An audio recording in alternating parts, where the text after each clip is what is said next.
ශාක පෝෂණය ශාකවල වර්ධනය හා පරිවෘත්තීය ක්‍රියා සඳහා අවශ්‍ය පෝෂක සැපයීම ශාක පෝෂණය ලෙස හඳුන්වනවා. ශාක පෝෂක අත්‍යවශ්‍ය හා අත්‍යවශ්‍ය නොවන ලෙස වර්ග කරන්න පුළුවන්. අත්‍යවශ්‍ය මූලද්‍රව්‍ය යම් මූලද්‍රව්‍යයක් අත්‍යවශ්‍ය මූලද්‍රව්‍යයක් ලෙස නම් කිරීමට කරුණු 3ක් සම්පූර්ණ විය යුතුයි. 1. අත්‍යවශ්‍ය මූලද්‍රව්‍ය රහිතව ශාකයට සාමාන්‍ය ලෙස වැඩි එහි ජීවන චක්‍රය සම්පූර්ණ කළ නොහැකි විය යුතුයි. 2. අත්‍යවශ්‍ය මූලද්‍රව්‍ය මගින් කෙරෙන කාර්ය වෙනත් මූලද්‍රව්‍යයක් මගින් ඉටු කළ නොහැකි විය යුතුයි. එනම් අත්‍යවශ්‍ය මූලද්‍රව්‍ය සුවිශේෂී විය යුතු අතර වෙනත් මූලද්‍රව්‍යයක් මගින් ප්‍රතිස්ථාපනය කළ නොහැකි විය යුතුයි. 3. අත්‍යවශ්‍ය මූලද්‍රව්‍ය ශාකයේ පරිවෘත්තීය ක්‍රියාවලියට ඍජුවම සම්බන්ධ විය යුතුයි.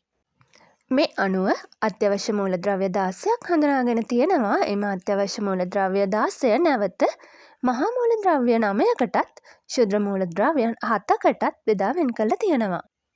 ශාකවලට විශාල ප්‍රමාණයන්ගෙන් ශාකයේ වියලි බරින් 100ට වඩා අවශ්‍ය වන මූලද්‍රව්‍ය මහා මූලද්‍රව්‍ය ලෙසත් සුළු ප්‍රමාණවලින් වියලි බරින් 100ට වඩා අඩු වන මූලද්‍රව්‍ය ක්ෂුද්‍ර මූලද්‍රව්‍ය ලෙසත් හඳුන්වයි. එහෙත් ශාකයේ පැවැත්මට මෙම දෙවර්ගයේම වැදගත්කම එක හා සමානයි. අත්‍යවශ්‍ය මූලද්‍රව්‍ය අතරින් කාබන්, හයිඩ්‍රජන්, ඔක්සයිජන් හැරුණු විට අනෙකුත් සියලුම මූලද්‍රව්‍ය ප්‍රධාන වශයෙන් අකාබනික අයන වශයෙන් මුල් මගින් පසෙන් අවශෝෂණය කර ගනී. අත්‍යවශ්‍ය මූලද්‍රව්‍ය 16 කොටස් දෙකකට වෙන් වෙනවා. මහා මූලද්‍රව්‍ය සහ ක්ෂුද්‍ර මූලද්‍රව්‍ය.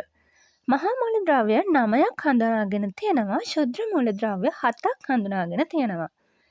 මහා මූලද්‍රව්‍ය නැවතත් කොටස් දෙකකට වෙන් වෙනවා. වාතයෙන් හා ජලයෙන් ලබාගත හැකි මූලද්‍රව්‍ය සහ පසින් ලබාගත හැකි මූලද්‍රව්‍ය. වාතයෙන් හා ජලයෙන් ලබාගත හැකි මූලද්‍රව්‍ය වන්නේ ඔක්සිජන්, කාබන්, හයිඩ්‍රජන්. පසින් ලබාගත හැකි මූලද්‍රව්‍ය නැවතත් කොටස් දෙකකට වෙන් වෙනවා. ප්‍රාථමික මූලද්‍රව්‍ය, ද්විතීයික මූලද්‍රව්‍ය. ප්‍රාථමික මූලද්‍රව්‍ය NPK නයිට්‍රජන්, ෆොස්ෆරස්, පොටෑසියම්. ද්විතීයික මූලද්‍රව්‍ය කැල්සියම්, මැග්නීසියම්, සල්ෆර්. ක්ෂුද්‍ර මූලද්‍රව්‍ය පසින් ලබා ගන්න පුළුවන් ක්ෂුද්‍ර මූලද්‍රව්‍ය 7ක් තියෙනවා. කොප්පර්, යකඩ, zinc, magnesium, molybdenum, chlorine, boron. මූලද්‍රව්‍ය ශාකයට අවශ්‍ය කරන අනුපාතය ශාක පද්ධතිය මගින් තීරණය කෙරේ. ඒ රඳා පවතින්නේ එහි ජීවන චක්‍රය, පරිසරය සහ එහි ජානමය ලක්ෂණ මතයි. මහා මූලද්‍රව්‍ය අත්‍යවශ්‍ය ප්‍රමාණයට හා සමතුලිත ප්‍රමාණයෙන් තිබුණත් උපරිම ප්‍රතිඵල ලබාගත හැක්කේ ක්ෂුද්‍ර මූලද්‍රව්‍යද සමතුලිතව තිබුණොත් පමණි. අත්‍යවශ්‍ය මූලද්‍රව්‍යයන්ගෙන් ඉටුවන කාර්යයන්: ප්‍රාග්ප්ලාස්මීය කාර්යයන්, තුලනය කිරීමේ කාර්යයන්, රාමු සෑදීමේ කාර්යයන්, සෛලවල ආශ්‍රිත පීඩනය පාලනය කිරීම, උත්ප්‍රේරක ක්‍රියාවන්. චල හා අචල මූලද්‍රව්‍ය. ශාකයක ඌනතා ලක්ෂණ ඇතිවන ආකාරය අනුව අත්‍යවශ්‍ය මූලද්‍රව්‍ය ප්‍රධාන කාණ්ඩ දෙකකට බෙදිය හැකි. 1. චල මූලද්‍රව්‍ය. 2. අචල මූලද්‍රව්‍ය. සනාල පද්ධතියේ ප්ලෝයම පටකය තුළින් ශාකයේ වයස්ගත පටකවල සිට අලුත් වැඩෙන පටක කරා ගමන් කළ හැකි මූලද්‍රව්‍ය චල මූලද්‍රව්‍ය ලෙසත්, එසේ ගමන් නොකරන මූලද්‍රව්‍ය අචල මූලද්‍රව්‍ය ලෙසත් හඳුන්වනවා.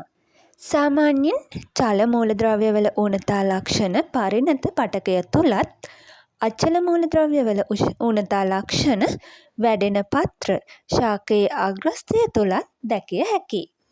ඒ අනුව චල මූලද්‍රව්‍ය ලෙස carbon, oxygen, hydrogen, nitrogen, potassium, phosphorus, magnesium, chlorine අයත් වෙනවා. අචල මූලද්‍රව්‍ය ලෙස සල්ෆර්, කැල්සියම්, යකඩ, මැග්නීසියම්, බෝරෝන්, සින්ක්, කොපර් හා මොලිබ්ඩිනම් අයත් වෙනවා. උපකාරක මූලද්‍රව්‍ය. සමහර මූලද්‍රව්‍ය සියලුම ශාකවල දැකිය නොහැකි අතර එම මූලද්‍රව්‍ය ශාකයේ නිරෝගී වර්ධනයට උපකාරී වන නමුත් අත්‍යවශ්‍ය නොවේ. මෙවැනි මූලද්‍රව්‍ය උපකාරක මූලද්‍රව්‍ය හෙවත් අත්‍යවශ්‍ය නොවන මූලද්‍රව්‍ය ලෙස හඳුන්වයි. මෙම මූලද්‍රව්‍ය නම් sodium, vanadium, ගැලීයම්, silicon, අයඩින්, aluminium, fluorine, nickel, කොබෝල්ට් අයත් වෙනවා. උදාහරණයක් වශයෙන් කොබෝල්ට් රනිල ශාකවල සජීවී නයිට්‍රජන් තිර කිරීමේ ක්‍රියාවලියට අත්‍යවශ්‍ය වේ. සිලිකන් තෘණකුලයේ ශාකවල උදාහරණයක් ලෙස වී පත්‍රවල පත්‍ර කොපුව වර්ධනයට අත්‍යවශ්‍ය වෙනවා. සෝඩියම් ශාකවල ආශ්‍රිත සහ කැටායන තුල්‍යතාවයට උපකාරී වෙනවා. අත්‍යවශ්‍ය ශාක පෝෂකවල බලපෑම. ශාක තුළ ඛනිජ අවශෝෂණය අක්‍රීය හා සක්‍රීය අවශෝෂණය යනුවෙන් ප්‍රධාන ආකාර දෙකකට සිදුවෙනවා. අත්‍යවශ්‍ය මූලද්‍රව්‍යවල කාර්යයන්. Carbon, hydrogen, oxygen. කාබෝහයිඩ්‍රේට් නිෂ්පාදනයට අත්‍යවශ්‍යයි ශාකයේ පරිවෘත්තීය ක්‍රියාවලිය සඳහා දායක වේ. නයිට්‍රජන්, ඇමයිනෝ අම්ල, ප්‍රෝටීන්, න්‍යෂ්ටික අම්ල සහ එන්සයිම් හා හරිතප්‍රදවලට අත්‍යවශ්‍ය සංඝටකයකි. පත්‍ර ක්ෂේත්‍රඵලය හා පොඳුරු දැමීම වැඩි කිරීමට අත්‍යවශ්‍ය වේ. ෆොස්ෆරස්, සෛල විභාජනයට, විභාජක පටක වර්ධනයට, සෛල බිඳු සෑදීමට හා කැල්සියම් පෙක්ටේට් සෑදීමට අවශ්‍ය වෙනවා. පොටෑසියම්, කාබෝහයිඩ්‍රේට් පරිවෘත්තියේදී වැදගත් වෙනවා. ශාකවල ඇති පොටෑසියම් වලින් වැඩි කොටසක් සෛල යුෂයේ ද්‍රව්‍ය වී පවතී. ප්‍රභා සංශ්ලේෂණය, එන්සයිම, ඇමයිනෝ අම්ල, ප්‍රෝටීන් හා සෛල පටක සංශ්ලේෂණය, පූටිකා විවෘත වීම හා වැසීම සෛලවල ආශ්‍රිත පීඩනය පාලනය කිරීම සිදු කරයි. කැල්සියම්, සෛල බිත්තිවල කැල්සියම් පෙක්ටේට් නිපදවීමට, කන්දේ හා මුල අග්‍රස්ථය වර්ධනයට, එන්සයිම සක්‍රිය කිරීමට, සෛල විභාජනයට, පටකවල ව්‍යුහය හා පාරගම්‍යතාවයට බලපායි. මැග්නීසියම්, හරිතප්‍රද නිෂ්පාදනයට අවශ්‍ය වන සංඝටකයකි. පොස්පේට් පරිවෘත්තියේ සමහර එන්සයිම සඳහා සක්‍රීය සේ ක්‍රියා කරයි. සල්ෆර්, ප්‍රෝටීන, එන්සයිම සහ එන්සයිමවල ක්‍රියාශීලී කාණ්ඩයකි. යකඩ, හරිතප්‍රද සංශ්ලේෂණයට අත්‍යවශ්‍ය වේ. සයිටෝක්‍රෝම් හා සමහර එන්සයිමවල අඩංගු වේ. ක්ලෝරින්, ආශ්‍රිතයට ඇනායන කැටායන තුලිතතාවයට හා ප්‍රභා සංශ්ලේෂණ ක්‍රියාවලියට අවශ්‍ය වේ. කොපර්, ප්‍රභා සංශ්ලේෂණයට අත්‍යවශ්‍ය වේ. එන්සයිම ක්‍රියාකාරීත්වයට හා ක්ලෝරොෆිල් බිඳ වැටීමට වැළැක්වීමට වැදගත් වේ. සින්ක්, ප්‍රභා සංශ්ලේෂණයට අත්‍යවශ්‍යයි. එන්සයිමවල සංඝටකයකි. බීජ ඇතිවීම සහ ශාක මේරීම දියුණු කරයි. මොලිබිඩිනම්, රනිල ශාකවල නයිට්‍රජන් තිරකිරීම හා පරිවෘත්තීය ක්‍රියාවට අත්‍යවශ්‍යයි. එන්සයිමවල සංඝටකයකි. බෝරෝන්, පටක විභේදනය, පරාග ප්‍රරෝහණය, සීනි පරිවහනය, පිෂ්ඨ පරිවෘත්තීය හා ඇමයිනෝ අම්ල සංශ්ලේෂණයට දායක වේ. මැග්නීසියම්, සමහර එන්සයිමවල සක්‍රිය පෝෂණ ඌනතා ලක්ෂණ. සෑම අත්‍යවශ්‍ය මූලද්‍රව්‍යයක්ම ශාකයේ පැවැත්මට හේතුවන සුවිශේෂී කාර්යකට හෝ පරිවෘත්තීය ක්‍රියාවන්ට ඍජුවම දායක වේ. එම නිසා මේවා හිඟවීමෙන් ශාකවල ක්‍රියාකාරීත්වයට බාධා පැමිණේ. ශාක දක්වන වෙනස්කම් මගින් හඳුනාගත හැකි අතර ඒවා පෝෂක ඌනතා ලෙස නම් කෙරේ. පෝෂක ඌනතා ලක්ෂණ. නයිට්‍රෝජන් ඌනතා ලක්ෂණය පරිණත පත්‍ර කහපාට වේ. මෙයට හේතුව නයිට්‍රෝජන් ජල මූලද්‍රව්‍යයක් නිසා පරිණත පත්‍රවලින් වර්ධක ස්ථාන කරා නයිට්‍රෝජන් පරිසංක්‍රමණය වීමයි. වර්ධනය අඩු වී ශාක කුරු වේ. පත්‍ර නොනැවතේ. කලින් මේරු සහ විකෘති වූ මල් හා ඵල හටගනී. ෆොස්ෆරස්, කාබෝහයිඩ්‍රේට් පරිවෘත්තීය අඩුවීම නිසා නිෂ්පාදිත සීනි ඉතිරි වී ඒවා ඇන්තසයිනීන් වර්ණකය සෑදීමට වැය වේ. මේ නිසා දම් පැහැයට හුරු තද කොළ පැහැයක් ගනී. ශාක හුරු වේ. පත්‍ර උඩුකුරු වර්ධන විලාශයක් දැක්විය හැක. ශාකය තද කොළ පැහැයක් ගැනීම පහළ පත්‍ර කහ වී වියලි පසුව කොළ පැහැති දුඹුරු හෝ කළු පාටක් ගැනීම සිදුවේ. වර්ධනය ප්‍රමාද වේ. මුල් වර්ධනය දුර්වල වේ. පත්‍ර පතනය වැඩි වී පුෂ්ප හට ගැනීම අඩු හා ප්‍රමාද වේ. පුෂ්ප හැලීම, නොමේරු ඵල හැලීම, ඵල පැසීම පමාවීම සිදුවේ. ඌනතා ලක්ෂණ පළමුවෙන්ම දැකිය හැක්කේ පරිණත පත්‍රවලයි. පොටෑසියම්, පත්‍ර දාර කහ පැහැවී පසුව ක්‍රමයෙන් දුඹුරු පැහැවී අවසානයේ පිළිස්සුණු ස්වභාවයක් ගනී. මෙය මුලින්ම මේරු පත්‍රවල දැකිය හැකියි. විචිත්‍ර හෝ හරිතක්ෂය වූ පත්‍රවල කුඩා මැරුණු ලප ඇතිවේ. බොහෝ විට මෙම ලප පත්‍ර අග්‍රයේ හෝ නාරටි අතර ඇතිවිය හැක. කැල්සියම්.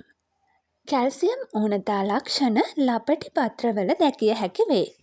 අග්‍රස්ථ අංකුරවල ලපටි පත්‍ර පළමුව වක්‍ර වේ.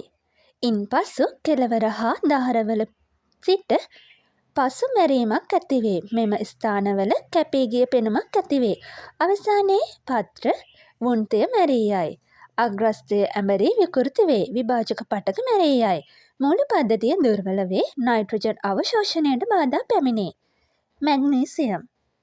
පරිණත පත්‍රවල අන්තර්-නාරටි හරිතක්ෂය ඇතිවේ. වර්ධනය බාල වී පත්‍ර කුඩා වීම, අධික ලෙස පත්‍ර හැලීම, ඇන්තසයිනීන් වර්ණකය ඇතිවීම නිසා නෙක්‍රොසීය ලප ඇතිවීම සිදුවේ. සල්ෆර්. නයිට්‍රජන් ඌනතා ලක්ෂණවලට සමානකමක් දක්වයි. ලපටි පත්‍ර ලා කොළ පැහැයට හැරෙන අතර පත්‍ර නාරටිය කහපාට වේ. අතු රිකිඩි කුඩා වේ. පත්‍ර ක්ෂේත්‍රඵලය අඩු වේ. යකඩ. ලපටි පත්‍ර කහ පැහැවේ. නාරටි තද කොළ පැහැති දැලක් සේ දිස්වේ. නාරටි අතර හරිතක්ෂය. තඹ. කොප. ලපටි පත්‍ර මැලවේ. ශාක අග්‍රස්ථයේ පසු මැරීමක් ඇතිවේ. එම අග්‍රස්ථයට යටින් වාර්ෂික අංකුර වැඩීම නිසා සෙව්වන්දියක් ලෙස පත්‍ර වැඩි. ඌනතාවය උග්‍ර වූ විට මුළු ශාකයම මැලවී යයි. සින්ක්. නාරටි අතර හරිතක්ෂය ඇතිවීම, පරිණත පත්‍ර කුඩා වීම හා පටු වීම, පත්‍ර තලය කහ පැහැයටද පත්‍ර නාරටි කොළ පැහැයටද පත්වීම, පත්‍ර අග්‍රස්ථය හා නාරටිවල සුදු පැහැ නෙක්‍රොසීය ලප ඇතිවීම දැකිය හැකියි. අන්තර් පර්ව කෙටිවීමෙන් අතුවල පත්‍ර සෙව්වන්දියක සේ වැඩේ. පසුව පත්‍ර පතනය වේ. බෝරෝන්. පෙරෝහ අග්‍රස්ථය සුදු පැහැ හෝ තඹ පැහැයක් ගෙන මිය යයි. පුෂ්ප හට ගැනීම නිෂේධනය වේ. මූල පද්ධතිය දුර්වලව වර්ධනය වී පරිවහන පද්ධතිය අවහිර වන සේ ශෛලම පටක විනාශ වේ. පැපොල් ගෙඩිවල ගැටති හටගනී. මැන්ගනීස්.